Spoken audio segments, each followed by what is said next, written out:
My name's Nolan. I'm 34. And if you had told me a year ago that a barstool would be the thing that shattered whatever thin illusion of family I had left, I probably would have laughed. I've never been the dramatic type, and I've always tried to keep things civil, especially when it came to my younger brother, Carter. But sometimes, it's not one big betrayal that breaks you. It's 1,000 tiny cuts that finally hit an artery. And for me, it started with a dinner invitation that I never should have accepted. Growing up, Carter and I weren't particularly close, but we weren't enemies either. There was the usual sibling bickering. He broke my Game Boy. I accidentally deleted his save files. He told Mom I skipped school once. I ratted him out for sneaking out. But nothing crazy. Just normal kid stuff. The gap really started widening after college. I went to a state university, paid my own way with scholarships and part-time work, while Carter, the golden boy, got a full ride from Mom and Dad to a private school out east. No strings attached. Just, we believe in his potential. You'd think that might spark some resentment in me, and maybe it did, quietly, but I never said anything. What was the point? After graduation, I built my own IT consulting business from scratch. It took years to get off the ground, and there were months I could barely pay rent. Meanwhile, Carter got a job right out of school at a flashy marketing firm through one of Dad's old golf buddies. Within 6 months, he was posting pictures on Instagram from ski resorts and rooftop brunches with captions like, "Work hard, play harder."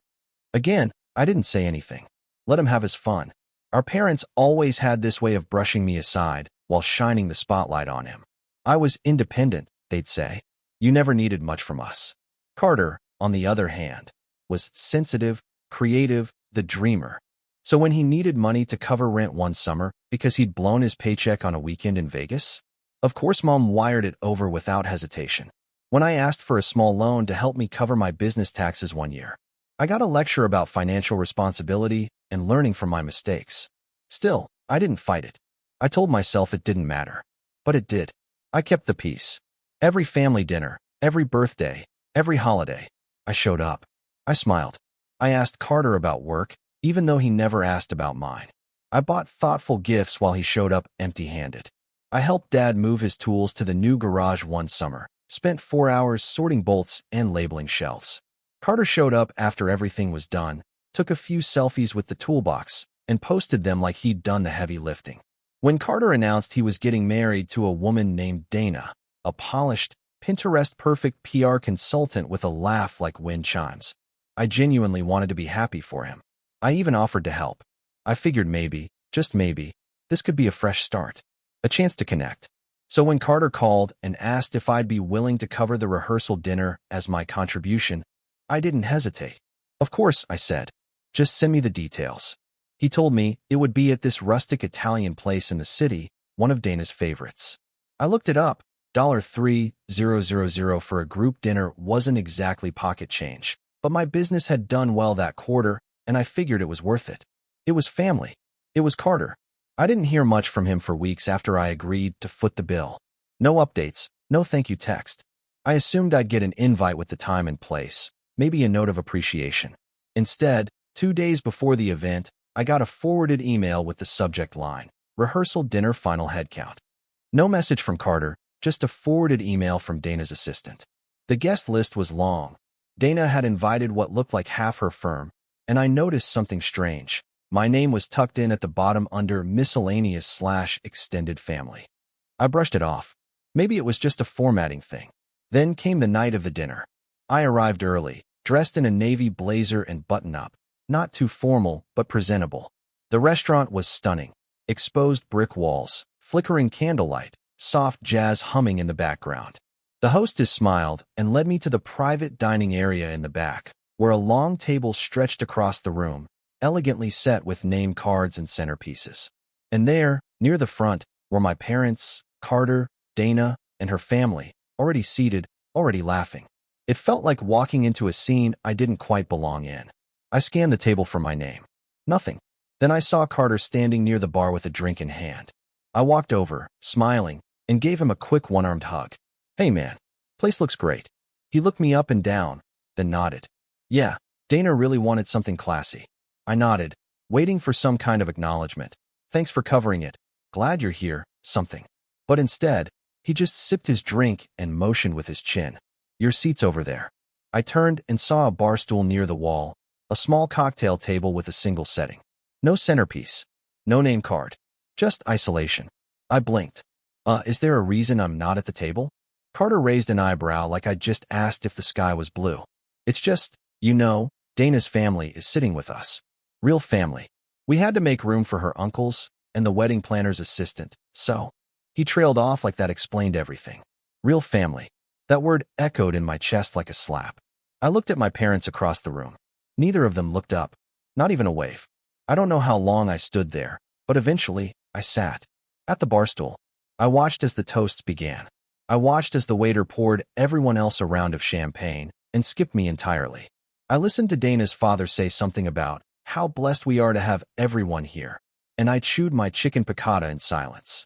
I didn't even know what to feel, hurt, embarrassed, angry. Mostly, I just felt hollow.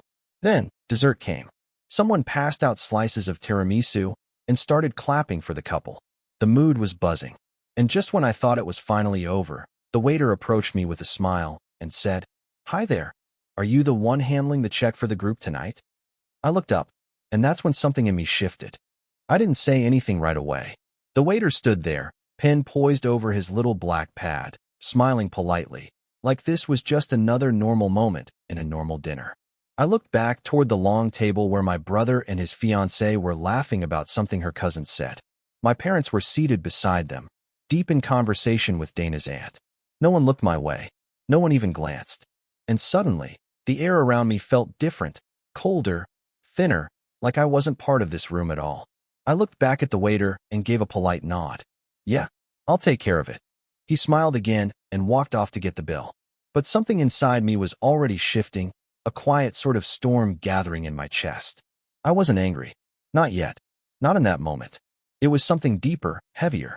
I sat there, listening to the faint clink of glasses, watching my own reflection shimmer in the polished marble bar.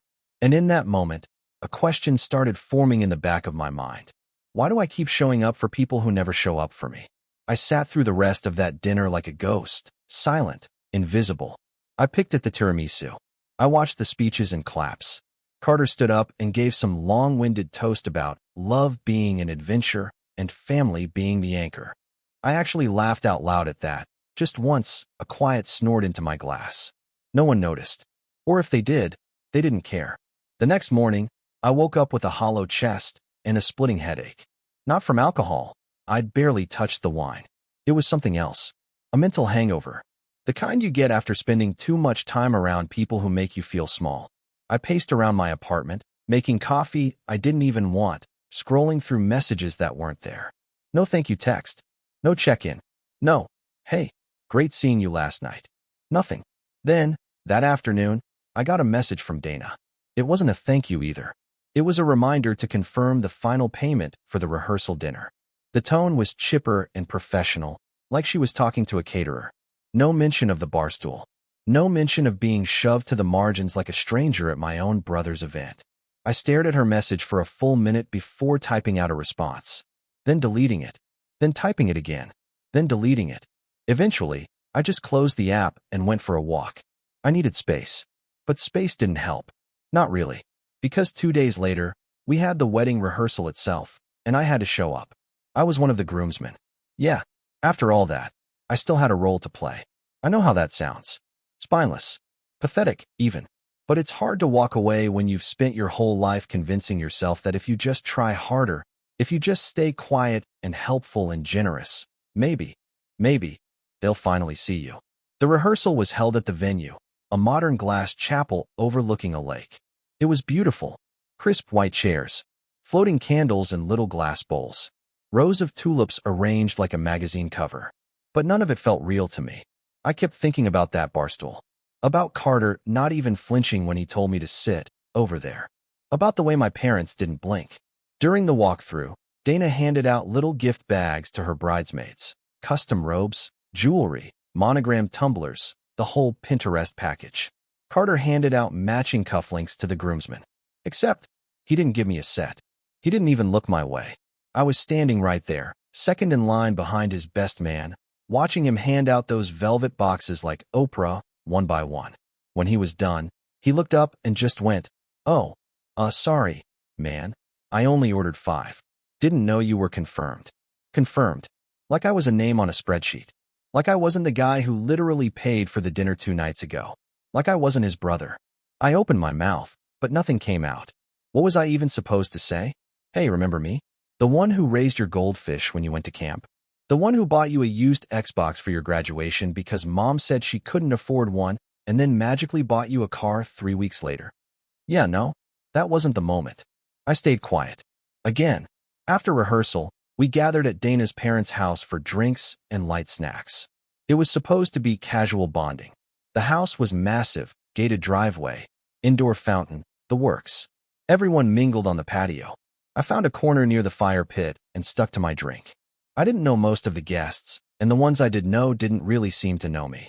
Eventually, my dad wandered over with a half-full glass of scotch. He sat down in the chair beside me, sighing like he'd just finished mowing a lawn. You all right? He asked. I shrugged. Sure. He looked around, then leaned in a bit. I know things have been a little tense lately.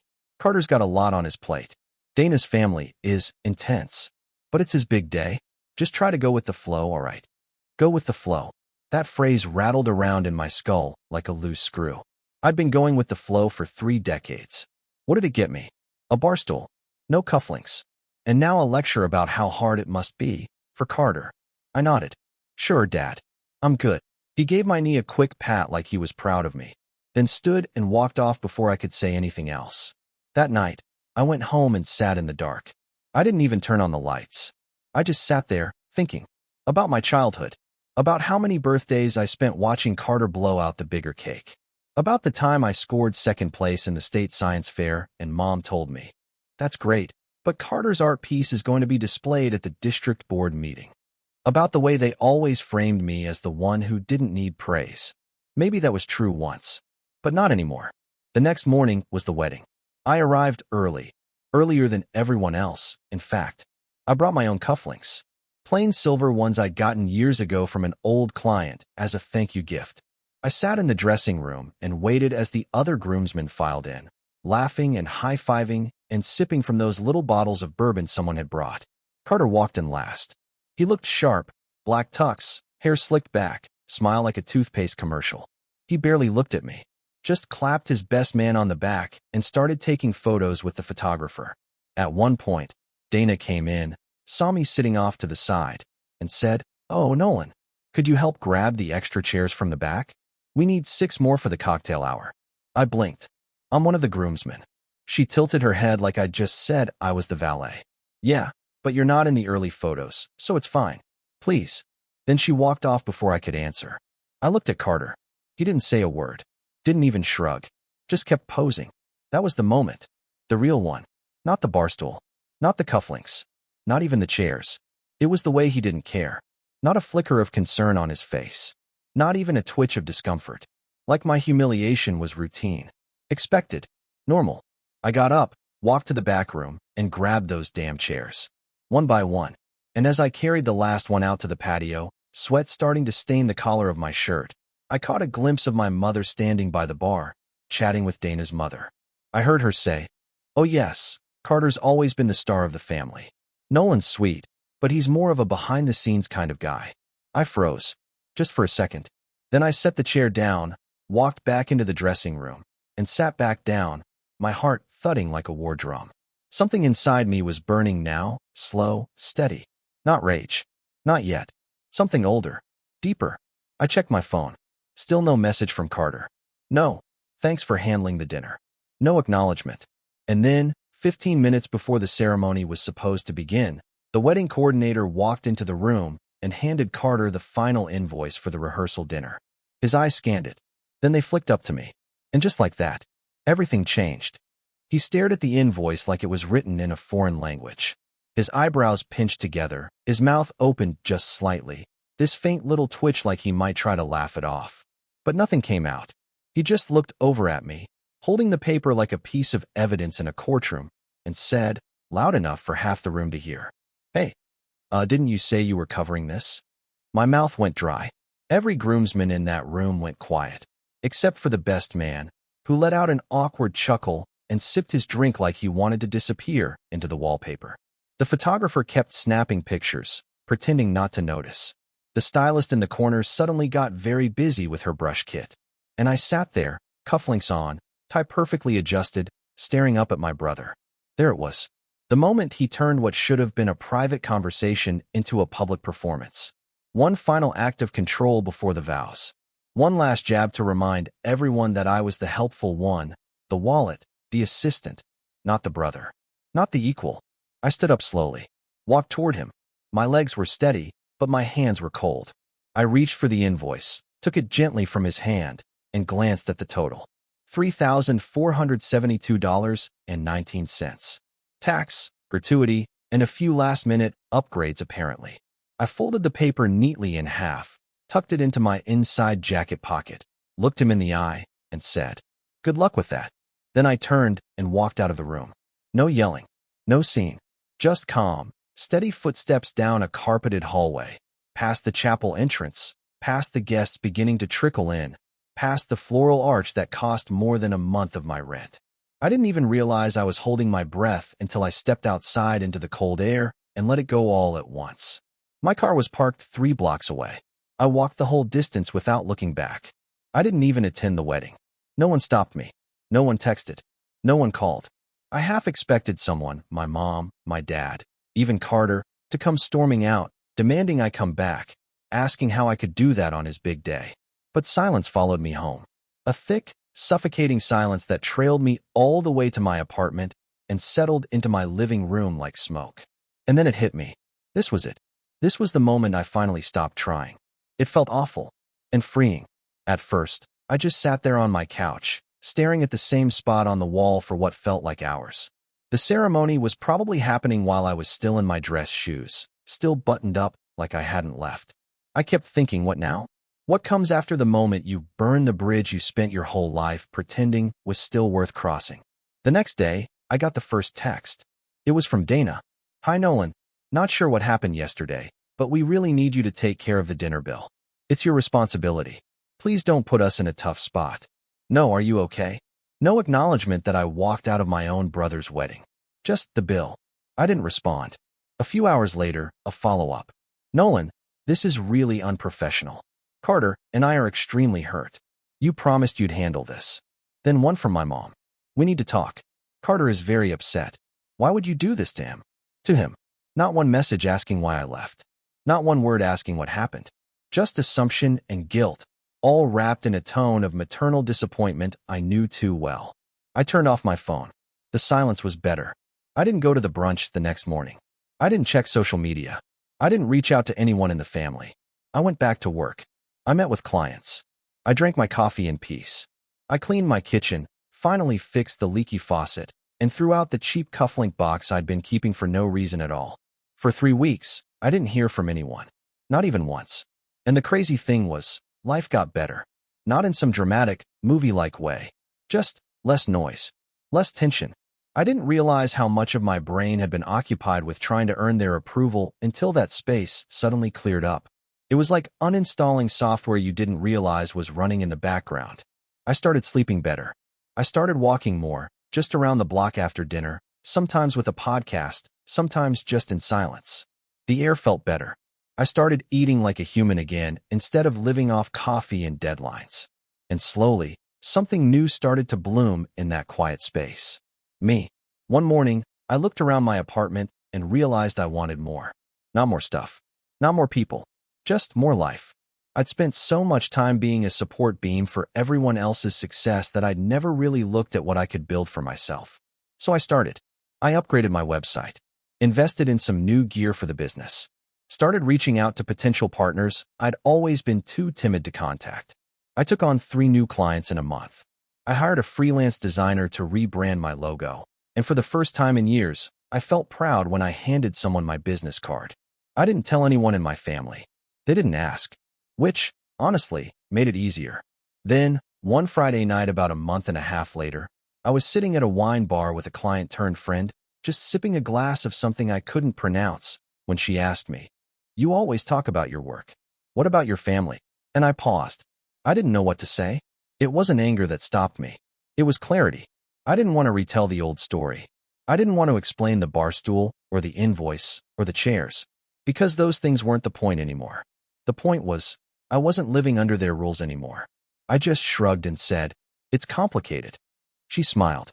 "Aren't they all?" We changed the subject. That night, I went home and checked my phone for the first time in days. There were a few unread messages from Carter. The last one, dated 2 weeks ago, read, "So I guess we're just not talking now? Cool. Real mature, Nolan." I didn't reply. I didn't need to. But then, 2 months after the wedding, I got a call from a number I didn't recognize. I let it go to voicemail. Then curiosity got the better of me, and I listened. It was Dana. Her voice was tight, measured, but underneath the polite phrasing was tension, thinly veiled panic. "Hi, Nolan. I'm really sorry to bother you, but we're trying to sort out some financial issues with the venue, and the dinner invoice still hasn't been resolved. It's now in collections.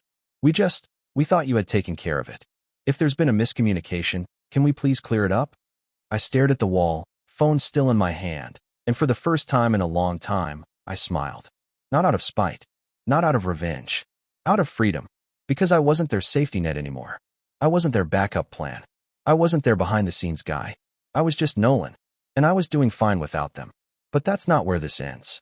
Because just when I thought they'd finally backed off, just when I thought I could quietly live my life and let them carry the weight of their own mess, they found a new way to drag me back in. Only this time, they made one fatal mistake. They tried to use me again. And this time, I was ready. It was early spring when the next message came. I remember it clearly because I was out of town for a long weekend. Nothing extravagant, just a quiet lakeside cabin rental about 2 hours north. It was the kind of trip I never used to let myself take, always too busy trying to prove I was reliable, available, indispensable. But now, I'd learned the value of peace, solitude, unapologetic rest. The notification buzzed through while I was sitting on the porch, wrapped in a hoodie, sipping black coffee as birds trilled somewhere in the trees. I almost ignored it. I almost left it for later. But I didn't. And when I opened it, I saw a name I hadn't thought about in months. My mother. "Hey Nolan, Carter mentioned you might be free this summer. Your cousin Taylor is getting married in July, and the whole family's going.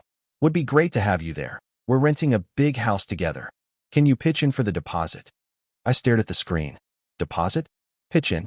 Like nothing had happened? Like I hadn't been exiled to a barstool at my own brother's rehearsal dinner? Like I hadn't walked out of his wedding and been ghosted for weeks, only to receive a voicemail asking me to pay for the dinner they all pretended I never paid for in the first place. I didn't respond. Instead, I did something I hadn't done in years. I pulled out an old black leather notebook from my bag, the kind I used to use in the early days of my business when I still scribbled down client notes by hand, and flipped to a clean page. I wrote 3 words at the top: what they owe, and then I began to list. Not just money. Mom's broken promises. Dad's silence. Carter's humiliation games. The manipulation. The gaslighting. The decades of being behind the scenes. But I didn't stop there. I made a second list, titled, What I've Built. And this list was longer. A thriving consulting business. A growing list of clients. My independence. My peace. My strength. My clarity. My self-worth. My control. That was the word that stuck with me. Control. Because for the first time in my life, I had it. And they didn't even know it yet. That was the spark. The setup didn't come all at once. It came in layers, tiny, deliberate choices that lined up like dominoes. I didn't want some messy, emotional outburst. That was Carter's territory. No, I wanted precision. Timing. Something that would shift the balance permanently. I started with information. Over the next few weeks, I combed through every email, invoice, and message related to the rehearsal dinner. I still had the forwarded event coordination email from Dana's assistant, the auto confirmation from the restaurant booking software, and even a follow-up from the manager thanking me for confirming the final headcount and payment responsibility. All tied to my business account. Good. Then I contacted the restaurant directly. A friendly call, nothing aggressive. I explained I'd been listed as the payment contact, but had walked out before finalizing the bill. The manager, Mark, remembered the night immediately, said it was one of their biggest bookings that month. "I remember your brother," he said. "Was he the groom?" "Tall, dark hair, bit loud." "Yeah," I replied. "Right. Well, you never paid, so the invoice got bounced to collections. That's standard after 60 days. Who's handling the collections?" He gave me the name of the agency. I thanked him and hung up. Then I called the agency. A few polite questions, and I found out that Carter had tried to dispute the charge, claiming it wasn't his responsibility. He'd given my name as the original financial contact, but without a signed agreement or credit card on file. The collection agency had hit a wall. It was currently stalled. That gave me time and leverage. The next piece came from a former colleague of mine, Devin, a quietly brilliant cybersecurity consultant I'd worked with years ago. We'd kept in touch, grabbing the occasional drink or sending memes back and forth. I messaged him one night. "Hey man, quick question. Know anything about reputation management firms?" He sent back a thinking emoji. "Depends. You looking to protect something or expose something?" "Both," I replied. That Friday, we grabbed dinner. I explained everything. The Barstool, the bill, the voicemail, the new ask for a deposit. Devin listened, nodding slowly, stirring his drink without taking a sip. "Classic narcissistic triangulation," he muttered. "I just want them to stop acting like I owe them something," I said. "But I want a moment. Not a meltdown. Just a moment that makes them see." Devin smirked. "You want a long fuse. Not a firecracker." Exactly. We started building something. While Devin pulled a few strings with a contact at a data indexing firm, nothing illegal, just public record scanning, I began gathering social media screenshots. Dana had been posting wedding photos for weeks. One in particular caught my eye, a wide shot of the rehearsal dinner table, the caption reading, "Couldn't have asked for a better night with our favorite people, 2 hearts, #RealFamily." And there it was again. That phrase, real family. She had no idea how badly those 2 words burned through every bridge they had with me. But I was done being scorched. It was time to return the heat. I took a screenshot, archived the post, saved it to a cloud folder titled July. I didn't know exactly what the endgame looked like yet, but I knew when it would happen, at the cousin's wedding. Taylor and I had never been especially close, but he was one of the few people in the extended family who had never made me feel like a footnote. He was the kind of guy who shook your hand properly and remembered your dog's name. When I got the official invite to his wedding, I almost declined. Then I saw the venue. A massive, historic estate with gardens and a reception hall known for its glass atrium. The kind of place with valet parking, a jazz trio, and signature cocktails named after the bride and groom. But more importantly, it was exactly the kind of place my family would go all out for. I RSVP'd yes. Then I emailed the estate coordinator and asked a few quiet questions about seating arrangements. I framed it as a family member wanting to ensure elderly guests wouldn't be too far from exits. The coordinator, a woman named Trisha, was helpful and detail-oriented. I casually asked about the family house rental, too. "Oh yes," she said. "Your parents reserved the South Wing house. Sleeps 15, I believe. Full payment pending." I thanked her, and I smiled, because now I had a window. See, over the years, my family had grown used to using my generosity as a fallback. It started small, spotting someone for gas money, helping with Carter's books, buying Dad a new cordless drill after his broke. Then it grew. A few hundred for a surprise birthday cake for Mom. A few thousand for Carter's moving expenses. The rehearsal dinner, always presented like an opportunity for me to show up. But this time, I wouldn't show up as the wallet. I'd show up as the mirror. The one they'd tried to avoid looking into for years. So I waited. June came and went. Then, 10 days before Taylor's wedding, I got a group email from my mom. "Hi family. Just a quick reminder that we're finalizing the shared house rental for the wedding weekend. We're splitting the cost between all of us. It comes out to $860 each for the 4 nights. Please send your portion via bank transfer to me by Friday. Thank you. So excited to see everyone." I stared at it. $860. After everything. I didn't respond. 3 days later, another message. "Hi Nolan. I didn't see your transfer come through yet. Can you confirm you're still staying with us? We're trying to avoid paying extra at the last minute." Still staying with us. As if we were a we. As if there hadn't been a fracture so deep it cracked the foundation of our entire relationship. That was when I knew. This wasn't just about money. It was about accountability. And they were going to learn what it felt like when the one person they thought would never hold them accountable suddenly did. It happened on a Saturday in July. Clear skies, soft breeze, not a cloud in sight. The kind of wedding day people dream about. I arrived early. Not to help set up, not to carry chairs, not to be useful. I just wanted time to walk the grounds, take in the place, and center myself before it all went down. The estate was stunning. Winding paths through manicured gardens, fountains humming quietly, white linen draped across archways like silk clouds.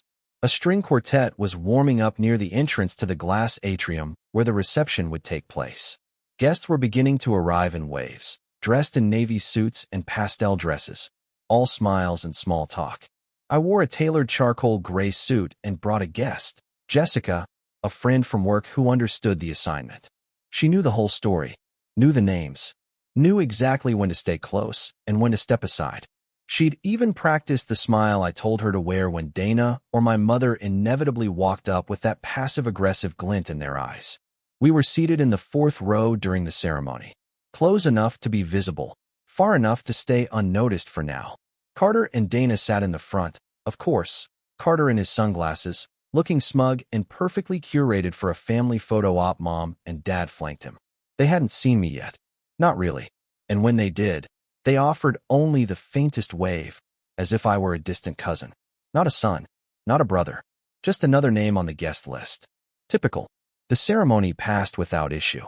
Taylor and his bride exchanged vows, kissed, and walked off to applause. Everyone clapped. I did too. Quietly. Genuinely. They deserved their day. But it wasn't over. The reception started with cocktail hour. Tiny hors d'oeuvres and custom drinks on the lawn. I kept my distance, nursing a whiskey and soda while Jessica chatted with a couple from out of town. I watched Carter from across the garden. Watched the way he worked the crowd, making people laugh, patting shoulders, dropping his perfect little sound bites. Marriage is a team sport, man. Oh, Dana keeps me in line, don't worry. This suit? Custom. Got it from a guy downtown. I'll send you his number. He was in his element. But that was about to change. At 5:30 sharp, the reception doors opened. We were guided into the glass atrium. High ceilings, crystal chandeliers, light bouncing off every surface. Long banquet tables lined with floral runners. Personalized name cards. A printed program tucked into every napkin fold. The house rental group, my parents, Carter, Dana, and a collection of aunts and uncles, had their own reserved table near the center. I saw it right away. A place card with Nolan on it, seated at the end, next to the emergency exit. I didn't walk toward it. Instead, I led Jessica to a different table, one closer to the front, near the dance floor, with a small gold sign that said VIP reserved. One of the waiters approached as I sat down. Mr. Nolan? He asked, lowering his voice. I nodded. Miss Tricia says everything is in place. Just let us know when to proceed. Thank you, I said, offering a small smile. Give it 10 minutes. He nodded and walked off. Jessica leaned toward me. You ready? I sipped my drink.